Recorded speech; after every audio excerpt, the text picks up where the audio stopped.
It's now time to review some of the headlines of today's newspapers from around the world. And to do that is Adesua Omorwan. Thank you so much. I can't get used to how you call my name. Let's begin with the newspaper of records on this Christmas morning. And the boldest headline on the front page of this day newspaper. At Christmas, Buhari commits to providing security for all. Laments security crisis, school children's abduction, councils homage by government officials, orders. Jonathan, Atiku, Lawan, Gbajabiamila, preach love, tolerance and sacrifice. And the striking photograph on the front page of this day this morning is that of Governor Sanwo-Olu of Lagos. And it simply reads, the return of Sanwo-Olu, who has just tested negative. Other headlines on the front page of this day this morning. FG allays concerns over new COVID-19 strain, imposes fresh requirements on UK, South Africa travellers. Africa CDC, Nigeria's variant, different from UK, South Africa's. And above the nameplate, CBN revokes licenses of 8 payment service providers. Just as COVID-19 high goods prices failed to dampen urge for Christmas celebration. The next front page is the New Telegraph. I am pained, distressed over security challenges, says Buhari. The paper is also reporting that he said Nigeria's insecurity beyond simplistic options as federal government acquires helicopter, fighter jets for terror war and the military. How we facilitated schoolboys' release. We've not heard the last of that story, guys. And of course, COVID-19 governors recover council citizens, tougher scrutiny for UK South Africa passenger President Council Christmas homage. The Guardian is reporting Nigerians celebrate unusual Christmas as households groan under harsh economy, high prices. Buhari Gbajabiamila can preach peace, love. Airlines retain fare hike. Road transporters lament COVID-19 restrictions, insecurity, others. And a whole lot of other headlines on the front page here. Why government shouldn't ban UK South African flights by stakeholders. Bandits kill 7 in Kaduna, fresh attack. And this is credited to Governor Wike. Why I won't quit PDP despite overtures from top politicians. Daily Trust. Outcry over delay in test results. That's the COVID-19 second wave. We have been waiting for nearly 10 days, says patients. 15 die in Nasarawa as Nigeria records 1,000 cases in 24 hours. My husband's results came out after he died. Unfortunate there. Our security problems beyond simplistic options, says Buhari. Lawan, Atiku, Tinubu. Governors preach love, tolerance at Christmas. A peek at the maritime sector in 2020. And that's the Daily Trust this morning. The Punch. COVID-19 warnings dominate Buhari's governor's Xmas messages.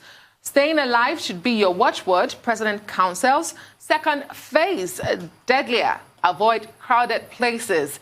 Governor advises Nigerians. UK's deadlier coronavirus strain not in Nigeria yet, declares NCDC. And FG opens special register for UK South African passengers, threatens sanctions. Our kidnappers said they received 30 million naira payments. That's according to the Kankara boys. The Punch is reporting this morning. And federal government picks NGO to monitor $311 million Abacha loot spending. All of that in the Punch. What is the nation saying this morning? Well, it says on the front page, COVID-19, new variant in Nigeria, not UK type. ACDC, NCDC, allay fears, positive cases up by 100% in 7 days. New rules for UK SA travellers. We need more time to end insurgency, says Buhari. President Lawan, Gbajabiamila, Tinubu urge peace at Christmas. And Daily Independent, FG announces new travel rules for UK South African passengers. That's dominating all the front pages this morning. Striking picture of last-minute shoppers. That's a van full of chickens. Jonathan, Atiku, Lawan, Omo Agege, Mark, PDP preach peace, unity at Christmas. Other headlines there, CBN revokes licenses of 7 payment service providers, switch operator, and then Buhari releases 2 helicopters from presidential fleet to Air Force. NAF's 6 Super Tucano aircraft set to arrive June 2021. That sounds like good news. Well, we've been talking about the UK this morning with regard to the variant of the of the COVID-19, of coronavirus. But, the nation, which is on the screen there, I think drew attention again to something historic that happened yesterday with regard to the Brexit deal, the trade and security deal. And I think it's a great development, which, brings some certainty to a subject that we've been talking about for months, and even more recently with Mr. Michael Wilson. But it's not the end of the conversation yet. Today, the 27 ambassadors of the EU, they are meeting to see if they would, take a critical look at it, at what has been agreed upon.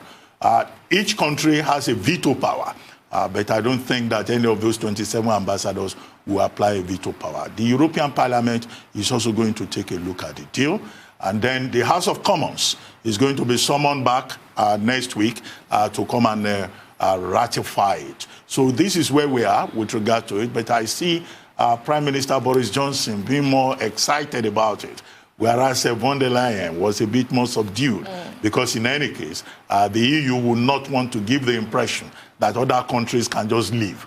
Now, in terms of some of the basic agreements, I think it's a win some, lose some on both sides, and it's good to see that they've reached this level of compromise on many of the issues. But for many people in the UK, it's a life-changing experience.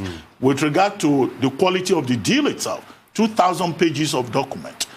This is much better than the EU deal with Japan and with Canada. But the key issues that will affect lives will be transportation, will be the ability to go and work in Europe. If you are a professional, you can't just work anywhere. If you are from the United Kingdom, you will need to go and get permits. And then visas, you will need to get visas. So it's a whole package. But we don't have time, which is unfortunate, because this is a major development that we need to discuss, analyze fully, and contextualize properly. And also because of the interest of Nigeria in some of those details. So maybe in the coming days we'll be able to do justice to this, Doctor, but like you said rightly, congrats for both parties. But real quickly, I just want to ask a question. What's the true side of this Kankara bus story? The military is saying something, the Wall Street Journal story is saying another thing.